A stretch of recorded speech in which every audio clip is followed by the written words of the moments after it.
Բարև ձեզ հարգելի հետևորդներ, մենք շարունակում ենք մեր երեքած ոդկասթների շարքը եւ այսօր մեր հյուրն է Հանրապետական կուսակցության գործադիր մարմնի անդամ Էդուարդ Շարմազանովը։ Բարև ձեզ, պարոն Շարմազանով։ Բարև ձեզ, Ամլետ ջան։ Պարոն Շարմազանով, ինչպես գիտեք, մեր հաղորդումների թիրախային խումբը երիտասարդներն են, ու երիտասարդներն էլ հիմա շատ հատվածին հետաքրքրում թե ինչ հատկապես տեղում քաղաքական դաշնում, որովհետեւ այսպես անկողնորոշված իրավիճակ է ու հատկապես հետաքրքրում թե ընդդիմության ու իշխանության միջև ինչ է տեղ ունենում, որովհետև նես տպավորությունն է, որ իշխանությունը միշտ ինչ-որ օրակարգ է թելադրում ու ընդդիմությունը մենակ պատասխանում է այդ օրակարգին, ինչը բնականաբար հետագայություններում ընդդիմության համար շատ բացասական էֆեկտ է էլի ունենալու ու ոնց կարձագանքեք դուք այդ ամեն ինչին։ Շատ ճիշտ եք նկատել։ Դժբախտաբար Հայաստանում այս փուլում ճաշված որոշ բացառություններ հակառակ process-ն է տեղի ունենում։ Քաղաքակիրթ երկրներում առհասարակ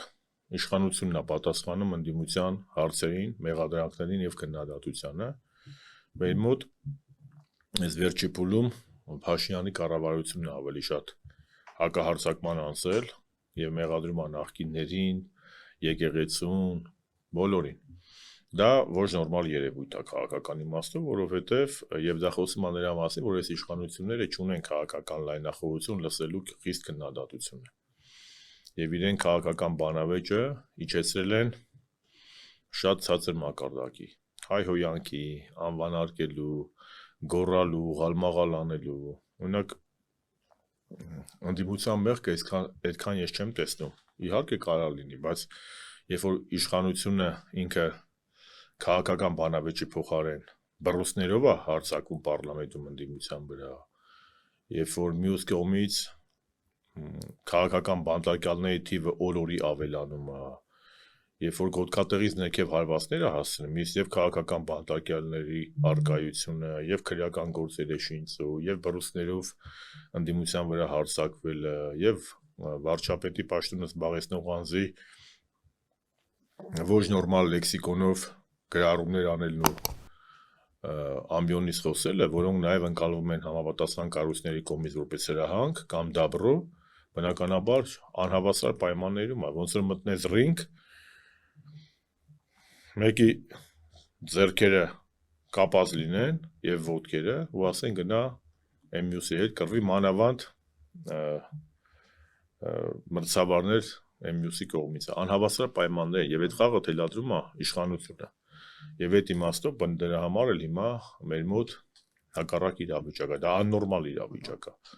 Աննորմալ իրավիճակ է եւ այդ աննորմալ իրավիճակը բերում է նախ եւ առաջ Փաշինյանի իշխանությունը։ Այսինքն իրանք պատրաստ չեն հավասար պայմաններով բանավեճի, իրանք պատրաստ չեն լսելու խիստ քննադատություն։ Ով քննադատում է, մեկը մարդ կա գալիս ասում է մեր ձևով բռնում կալանավորում են։ Մի սրբազան իրանք քննադատում է միանգամից խոսքու համար դատապարտում են, ձեր գործընկերներին դատապարտում են, իմպիչմենտի վարչապետի տեխնացուն մի քիչ ակտիվանում է այդ մարդուն 6 տարի 3 ամիս Դավիթ Համբարձումյանին կալանավորում են, երբ որ այդ քրեական գործի համար մինչև 6 տարին ինքը համաներում էր տրվելու եւ ակնհայտ է, որ այստեղ կա քաղաքական դրդապատճառ եւ այդպես շարունակ։ Հայաստանում դասական իմաստով չկա քաղաքական բանավեճ եւ դրա հիմնական մեղավորը Նիկոլ Փաշինյանը եւ իր իշխանությունը, որտեղ իրեն զեռ է տալիս, որ բանավեճ չլինի, լինի ղալմաղալ։ Եվ այնպես չէ, որ միայն նախկինների հետ է այդպես էլի։ Չկա այսօր Հայաստանում քաղաքական բանավեճ չկա, գոռում է էլի։ Հենց տեսնում է ինքը նախ քաղաքական բանավեճ դժվար է ունենալ մի մարդու հետ, որ մի օրում 6 անգամ կարծիք է փոխում, որ ասում է ինձ մեր չունեմ։ Շատ բարդ է էլի։ Կասմային ժամանակ սխալվել եմ, հիմա եմ ճիշտ։ Կառանցավորն է։ Ասում ես 18 թվականին սենց ես ասել, 19-ին էսպես ես ասել, 20-ին էսպես ես ասել, լավ պատերազմից հետո էլ ես ասել Արցախի ինքնորոշման իրավունք, հիմա հակառակն ես ասում, ասում այն ժամանակ սխալվել եմ։ Դե այն ժամանակ սխալվել էի, ասեի, որ սխալվել եմ։ Գլուխը տնկած ինչու էր գնում ընտրության։ Բարդ է։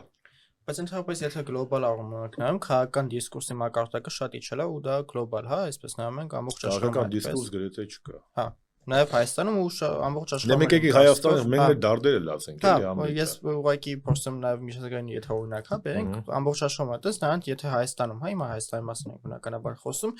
ու այստեղ նաև ընդդիմության ճկունության հարցը չի, որովհետև հիմա նաև քաղաքական դաշտը կարող ենք ասենք փոխվել է ավելի սոցիալական ցանցերի օնլայն մակարդակի ու իշխանությունը փորձում է ավելի շատ on-line իր քաղաքական ինչ-որ մտքերը կապիտալիզացնել, հա, Facebook-ում եւ այլն, այլ ընդդիմությունը ինչքան է ճկում, որ կարողանա այդ ամեն ինչը անի, այսինքն ընդդիմությունը ինքը կարողանա նոր տեխնոլոգիաներին ըստ էս համակերպվի ու փորձի այդ դաշտում, հա, իշխանության հետ Անլեջան, դու կարծում ես իշխանությունն ընդդիմությանը հաղթում է նոր տեխնոլոգիաների եւ ճկուն քաղաքականության եւ քարոզչության միջոցով ու արդյունքում ես այդպես չեմ կարծում։ Իշխանությունը ընդդիմության նկատմամբ ունի գերակշռություն եւ գերակայություն բացառապես ադմինիստրատիվ ռեսուրսի եւ կներես նաեւ դրսի դաբրոների հիման վրա։ Որովհետեւ եթե ես որպես նախկին պաշտոնյա ասեմ, եթե այն ինչ որ անում է մարդու իրավունքների պաշտպանության ոլորտում Նիկոլ Փաշինյանի իշխանությունը, նման խախտումներ, նման քաղաքական 10-ից մի քանի դասյան քաղաքական բանտարկյալներ կա, խոսքի համար մարդիկ դատապարտվում են։ Պարլամենտու պատկերացնում եք, ես դու միգուցե չես հիշի, բայց երբ որ ես ազգային ժողովի փոխնախագահ էի, իրանք 18 թվականին միտինգ էին անում։ Արար Միրզյանն ու Լենան Ազանը երբ որ եկան ելույթ ունեցան, այդ ֆայերները վառեցին, ես նույնիսկ ինձ ելույթի չեմ կնոպկայել չեմ սխմել։ Թողել եմ իրանք ավարտեն։ Ինչի ես չէի կարող ասել անջատեք խոսափողը, ես չէի կարող անվտանգության աշխատակիցներին հրավիրեմ, ասեմ եկեք իրանց տարեք։ Որովհետև մենք ունենք քաղաքական լայնախոհություն, մենք հավատում ենք ժողովրդավարական արժեքներին։ Ընդհանրապես ասեմ դուռը բացեք, թող օդը մաքրվի։ Իսկ այսօր դուք պատկերացնում եք ընդդիմության որևիցե մեկը, նակ այդ ֆայերները մի հատ կարողանա մտցնել պարլամենտ, մի հատ էլ պարլամենտում տենց ակցիա անել, կտան գլուխը կջարդեն։ Ինչպես լիքը մարդու տենց ծեծել են։ Իրանք այդտեղ են հաղթում։ Անհավասար պայմաններ են։ Թե չէ ինչ խոսույթ ասում իշխանությունը, որ ընդդիմությունը չի կարող հակադարձի։ Առավոտից իրիկը ոչ միայն հակադարձում, հայրանց հարցերն է տալիս են։ Որ հարցի սա իմ Նիկոլ Փաշինյանը պատասխանել։ Ոչ մի հարցի։ Ոչ մի հարցի։ Մեր դեպքում երիտասարդությունը օրինակ ինքը ուզում է, հա, պատկերացնենք մասնակցի ընտրությունների ու փոխի ընտրություններով, հա, երիտասարդության եմ հիմա օրինակ բերեմ, որովհետև թիախախումբը երիտասարդներն են ու իրանք են, հա, այս երկրի ապագան ամեն դեպքում։ Իսկ թվում է նաև ներկան։ Հա, ես եմ դες կարծում։ Հիմա ինչ կան անեն, հա, երիտասարդները, այսինքն իրանք ընտրություններով չեն կարող փոխել, որովհետև իշխանությունը ունի արտաքին աջակցություն, հա, կամ կոնկրետ հանրապետական կուսակցությունը նաև իմպիչմենտի առաջարկն է, հա, հիմա տանում, որ իմպիչմենտով է հնարավոր փոխել, այլ այսինքն Հայաստանում իշխանությունը ընդհանրապես հնարավոր չի փոխել։ Ամենակարևոր բանը որ պետք է լինի երիտասարդի, ու ինքը չպետք է անտարբեր լինի։ Ամենամեծ խնդրեմը անտարբերությունն է։ Այսինքն պետք է անտարբեր չլինի։ Անտարբերությունից հետո, երբ որ ինքը արդեն անտարբեր չի, ինքը պետք է ունենա գաղափարների պաշար։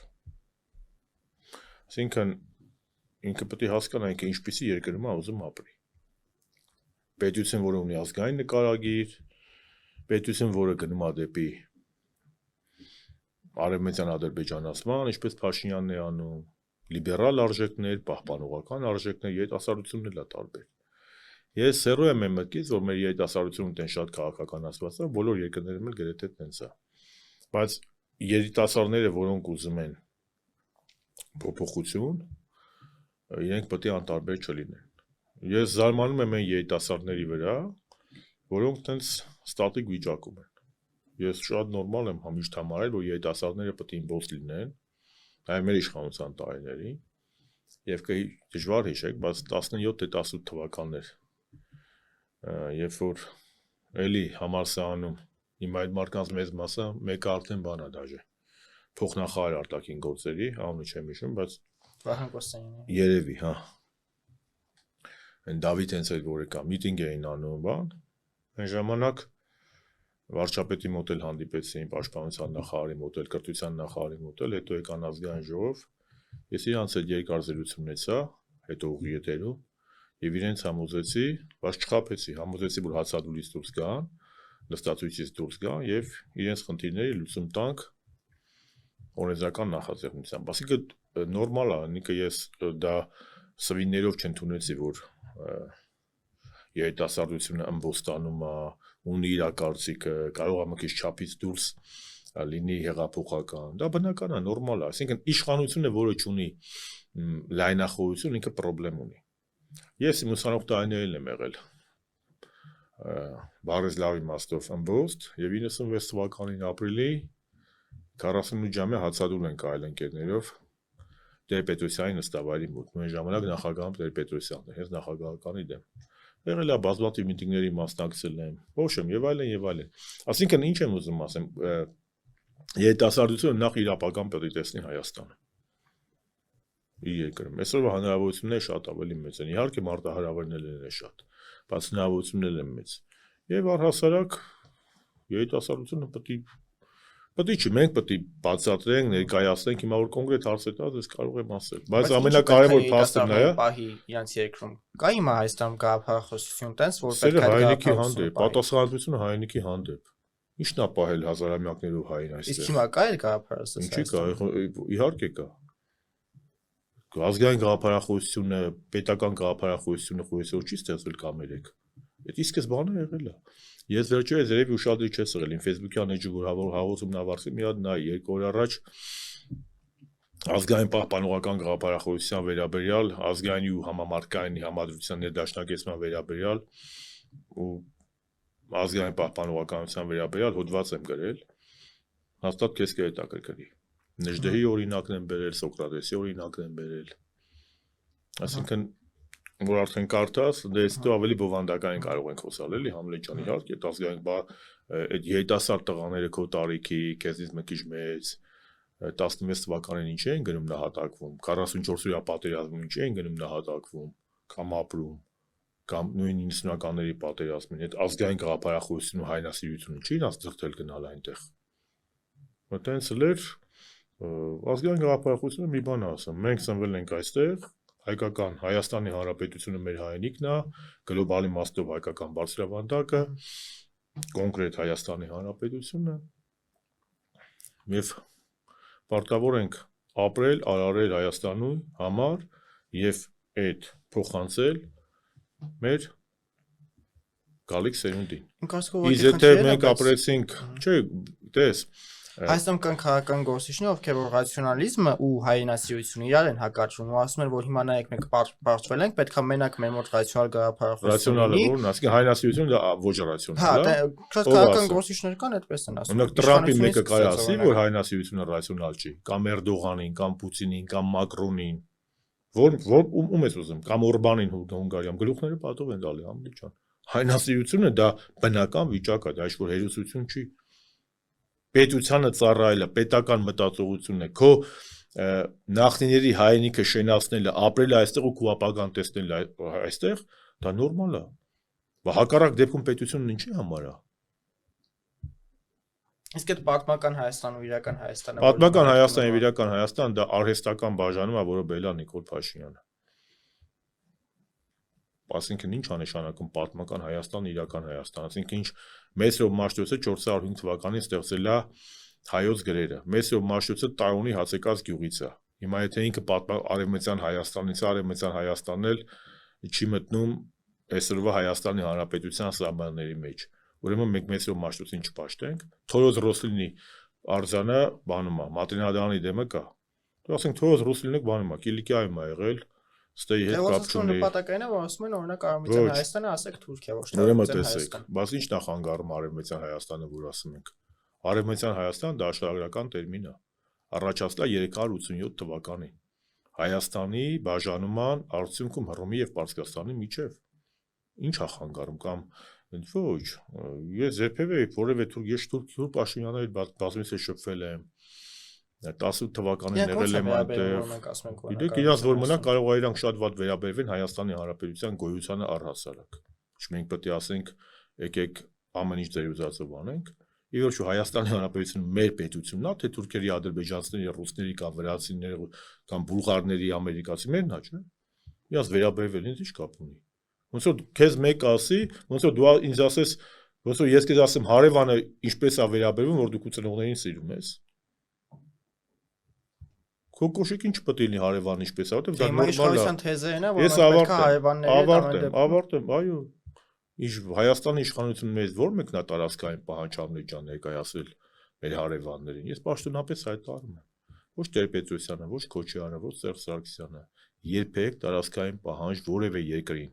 մասնավորապես Թուրքիայի եւ Ադրբեջանի նկատմամբ չենք ունեցել։ Ես որպես Զեկայամի ազգային ժողովի նախագահի տեղակալ եւ բազմաթիվ անգամներ հանդիպել եմ եւ թուրք եւ ադրբեջանցի պաշտոնյաներից։ Եվ երբեք չեմ լսել նրանցից, որ նրանք ինձ մեղադրեն, որ մենք իրենց նկատմամբ ունենք պետական բան, անավան թուրքերը։ Արցախի հարցն էլ եղել է ինքնորոշման իրավունքի հարց։ Արցախի հարցը չի եղել տարածքային վեճ Հայաստանի եւ Ադրբեջանի միջեւ։ Նիկոլ Փաշինյանը սարքեց տարածքային վեճ։ Երբ որ ասեց Արցախ Հայաստանը եւ վերջ։ Իսկ պատմական Հայաստանը, իրական Հայաստանը դրանք արհեստական բաժանումներ են։ Դրանք արհեստական նարատիվներ են։ Ընդհանրապես քաղաքական է, իսկ հանրությունների ինչ որ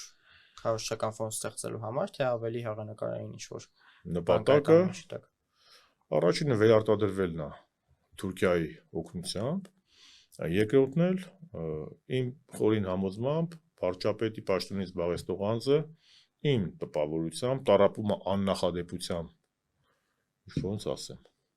մեկը ասում է բարդույթ, մեկը ասում է առաքելությամբ, ոնց ուզում եք ասեք, աննախադեպությամբ իր համար կարևոր է, որ ինքը լինի աննախադեպ։ Հիմա քանի որ ինքը իրեն համեմատում էր 3 նախագահների հետ Արցախյան պատերազմում, եւ հիշում եք ասում է ես եմ գերագույն գլխավոր հրամանատարը, չշշկրվեք, ես եմ անելու, իր մոտ եկար այդ բարդույթը, որ Տեր-Պետրոսյանը, Քոչարյանը, Սերժ Սարգսյանը Ադրբեջանին հաղթել էին, ուզում էր ինքը ավելի ուժեղ հաղթի, չէ, Լելեթեփեն հետ բերեն, պատերազմում հաղթեն, ես եմ անում, որ պարտվեց, հիմա էլ այնտեղ չկարողացավ լինել աննախադեպ, հիմա ինքը հավզելով աննախադեպ, ինչ ա ուզում, նոր նարատիվ է բերում, որ այս 30-ամյա պետությունը, այս 3-րդ հանրապետությունը սխալ ա եղել, այ ես ձեզ նոր բերում եմ անկախ 4-րդ հանրապետություն, ու այստեղ եմ լինելու աննախադեպ։ Որևէ երկրին իր պատմական արժեքները չեն խանգարել։ Որևէ երկրին, բացեք Միացյալ Նահանգների սահմանադրությունը նայեք, բացեք տարբեր երկրների օրենքներ նայեք, Մարսելեզը նայեք, Բրիտը, բոլորի, նույն Կանադայինը, պատմական բաներ կա, Հունաստանինը, այսօր Հունաստանը գրվում է օդանավականում Կոստանդնուպոլիս, չի գրվում Ստամբուլ։ Ինչ թուրքերը պետք է ասեն, որ բանա Միցոտակիսը Հունաստանի վարչապետը ունի բան, տարածքային պահանջներ կամ վաղուց Ստամբուլը գրավի, կամ Արարատը ինչ է խանգարում, ասում Արարատը հայության սիմվոլն է։ Ինչպես հրեաների համար Սիոնն է սիմվոլ, առանց Սիոնի չկա Հրեաստան։ Այնպես էլ առանց Արարատի չկա հայություն գլոբալ իմաստով։ Արարատի նպատակ, Արարատի խորհուրդը Համլետ ջան 5165 մետրի չի։ Արարատի խորհուրդը հայության եւ մարդկության քրիստոնեական աշխարհի հարությունն ու նորածնունդն է։ Վերածնունդը ասեմ, հասկա։ Մեր վերածնունդն է։ Արարատի խորհուրդը դա հարության հաղթանակն է մահի նկատմամբ եւ հայ ժողովրդի հարության հաղթանակն է։ Դե բերեք սա մոռանանք։ Հետո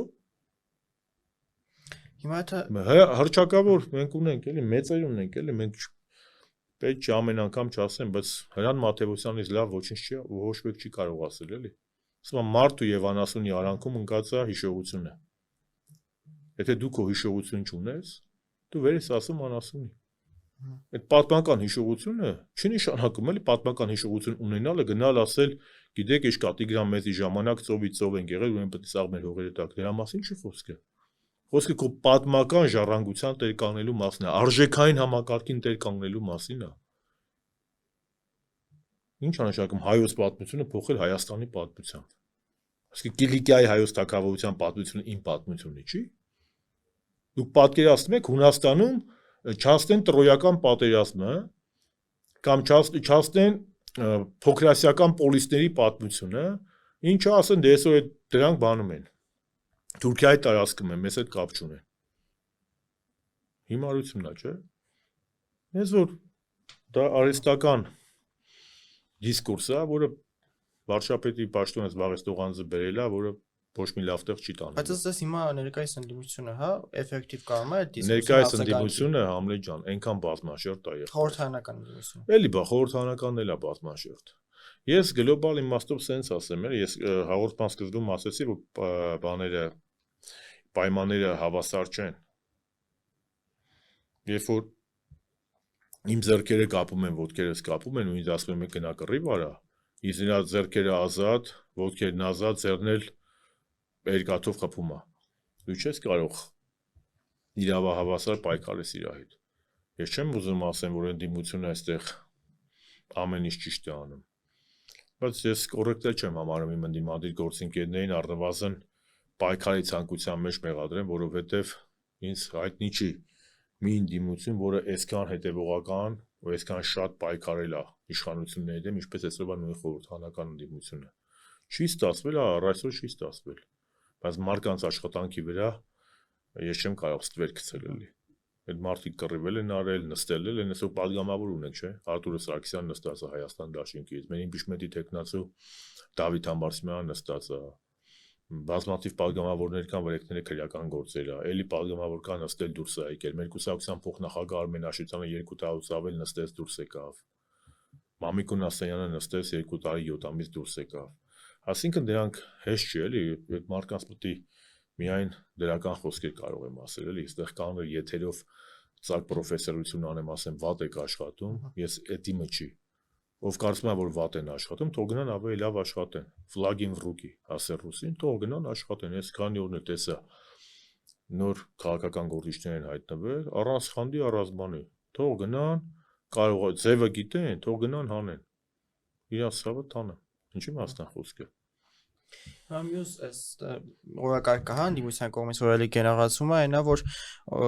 նախկին նախագահներն են, հա, հիմնականում պատճառը, որ ներկայիս իշխանությունը վերարտադրվում է, հիմնականում նաև նոր ուժերն են դա ասում, այսինքն ասում են, եթե օրինակ նախկին նախագահները, հա, Սերժ Սարգսյանը, Ռոբերտ Քոչարյանը մասնավորապես չմասնակցեն ընտրությունների, ընդդիմությունը իշխանությունը չի վերարտադրվի, որովհետև իրանք են հիմնականում Սերժ Սարգսյանը 18 թվից հետո իր հրաժարականից հետո ընտրությունների չի մասնակցել։ Բայց ամեն դեպքում ակտիվ քաղաքացիություն զբաղվում է կուսակցության նախագահն է ու ասենքը մենք մեր կուսակցության նախագահի ընտրության հարցում պետք է գնամ հարևան կուսակցությունից կամ ինչ-որ երկու օրական քաղաքական գործիչ խորհրդարցնեմ ու ընտրեմ։ Ես Էդուարդ Շարմազանովս, որը 25 տարվա քաղաքական փորձ ունի, որը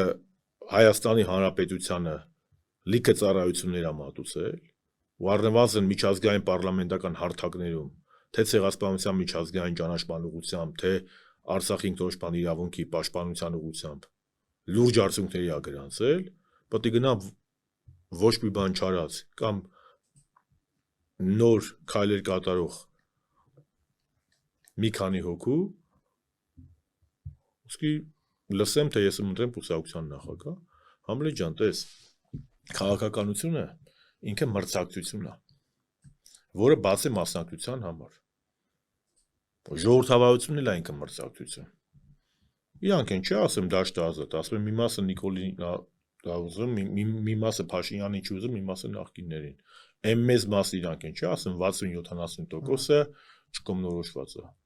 Որ չկողմնորոշված է, թող գնան այդ 60-70%-ը հաղթեն, գնան Նիկոլին հաղթեն։ Ուզուրպացրել եք այդ դաշտը։ Որտեղ են ուզուրպացել, բայց իրանք իրանք հակասում են, եթե ասում են 60-70%-ը ոչ դենան անդրում, ոչ դենան անդրում, ես ոնց եմ ուզուրպացրել։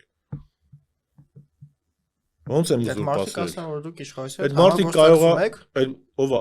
ինձ մեզ ասում են համագործակցը, գլուխները պատով են տալի տես բանասողները ներողություն։ Ինձ կամ իմ թիմին, որի դագաղներն են հանելու սև լենտերը, որի ազգի մեծ մասը ինչ ասես մերժել են, նրանք են ասում, ովքեր Նիկոլի Աչուձախ կողմերը կամ ծվարել էին, կամ ծափահարում էին, մեզ ասում են մենք համագործակցում ենք։ Այրանք ինչ են արել։ Գիտեք, հանրապետականին 1000 մի մեղ կարելի է դնել էլի։ Լիքը բանում կարելի է մեղադրել։ Բայց ասել համագործակցում ենք։ Դե համագործակցել ասելով զուտ այնքանով, որ իրան սարք հատալիս, որ ընդդիմություն լինի նախկին իշխանությունների ներկայացուցիչները։ Ում է ձեռք տալիս։ Իշխանությանը։ Եղբայր, ես 18 թվից դեռ Նիկոլը վարչապետ չէր դարձել, ես իմ ընկերների հետ պայքարել եմ։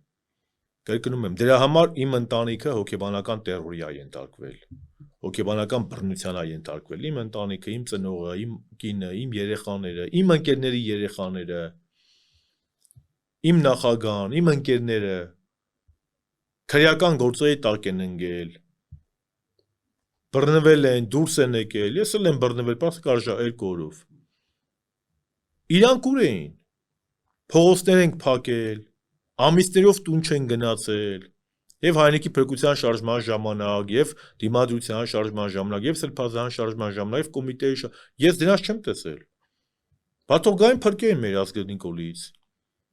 Երբ որ մենք փողոցներում պայքարում ենք ձմեռը -20-ի տակ, այդ ասողներն ուր էին։ Տարբեր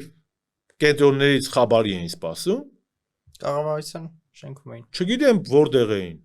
բայց հաստատ իմ հետ չէին պայքարում ու իմ ընկերների հետ։ Ու իմ կրծը, երբ որ հանրապետական կուսակցության երիտասարդական կառույցի քո տարիքի տղեկը կրակի տակ հունիսի 12-ին Բաղրամյան պողոտայում կրակն իրաց վրա են վերցնում։ Այդ ասողներն ուր էին։